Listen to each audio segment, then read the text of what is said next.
الحمد للہ رب العالمین والصلاة والسلام علی سید المرسلین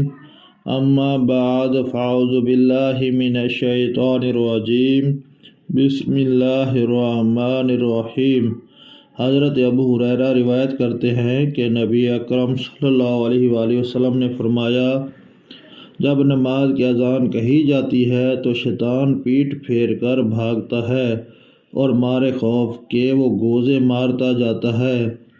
اس حد تک بھاگتا چلا جاتا ہے کہ اذان کی آواز نہ سنے۔ جب اذان ختم ہو جاتی ہے تو وہ واپس آ جاتا ہے، یہاں تک کہ جب نماز کی اقامت کہی جاتی ہے تو پھر واپس آ جاتا ہے، تاکہ آدمی کے دل میں وسوسے ڈالتا کہتا ہے کہ فلاں بات کر، فلاں بات یاد کرو، باتیں یاد جو اس کو یاد نہ تھیں یاد دلاتا ہے، یہاں تک کہ آدمی بھول جاتا ہے اس نے کس قدر نماز پڑھی۔